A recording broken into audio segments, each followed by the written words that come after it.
এইটো সেই অৰ্কিড পাৰ্কৰ পৰা পইচা নাপাওঁ। প্ৰত্যেক বছৰে লাষ্টৰ মাহকেইটাত মই পইচা নি ভিক্ষাৰ নিচিনাকে মানুহৰ পৰা খুজি খুজি নি আকৌ জমা দিবগে লাগে, দৰমহা দিবলৈ নোজোৰে। কিন্তু জয়ন্ত মল্ল বৰুৱাৰ এই পামখনৰ পৰা কিমান GST দিয়ে এবাৰ সুধিমগে নেকি, মই যাম নেকি এবাৰ তাৰ পামখন। অসমৰ এটা নতুন মডেল হিচাপে কাজিৰঙা অৰ্কিড পাৰ্কখন বনাইছিল।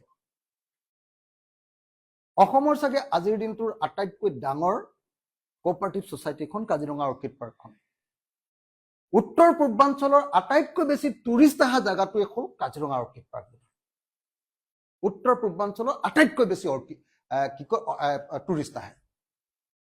আৰু অসমৰ একমাত্ৰ ঠাইত য'ত ৰাতিপুৱাৰ পৰা গধূলিলৈকে সদায় বিহু দেখুওৱা হয়, সদায় মিচিঙৰ গুমৰাগ দেখুওৱা হয়, সদায় কাৰ্বিৰ বেম্বো ডেন্স দেখুওৱা হয় আৰু বড়োৰ বাগৰুম্বা দেখুওৱা হয়, সত্ৰীয়া নৃত্য দেখুওৱা হয়। অসমৰ আৰু কোনো জাগা নাই চৰকাৰী বেচৰকাৰী য'ত অসমীয়া সংস্কৃতিৰ 24 ঘণ্টীয়া প্ৰদৰ্শনী হয়। বাকী কথা বাদেই দিলো মই।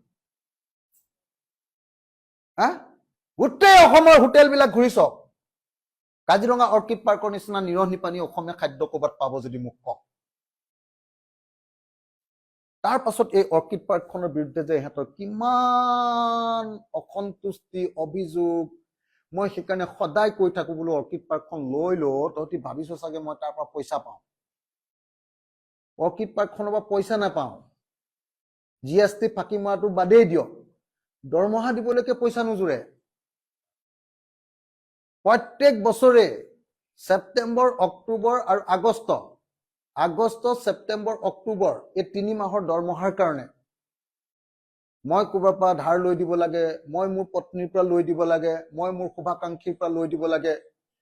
GST ফাঁকি মৰা কথাটো বাদ দিয়ক, GSTটো ৰেগুলাৰ দি থাকে, কিমান দিয়ে মইতো নাচাওঁ, এইটো CSI আৰু সচিবে চাই।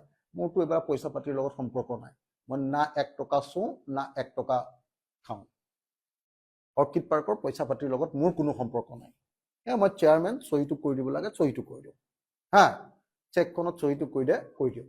তাৰ বাহিৰে মই নাচাওঁ সেইবিলাক বস্তু।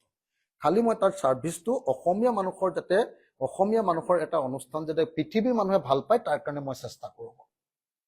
এইখনক লৈ যিমান অসন্তুষ্টি, মই হিমন্তক যদি লাগে হিমন্তকে দি দিওঁ, হিমন্তৰ ঘৈণীয়েকক লাগে যদি ঘৈণীয়েককে দি দিওঁ, যদি জয়ন্তক লাগে মই জয়ন্তকে দি দিওঁ, যদি পীযুষক লাগে মই পীযুষকে দি দিওঁ। মোক জাষ্ট এখন চিঠি দিয়ক,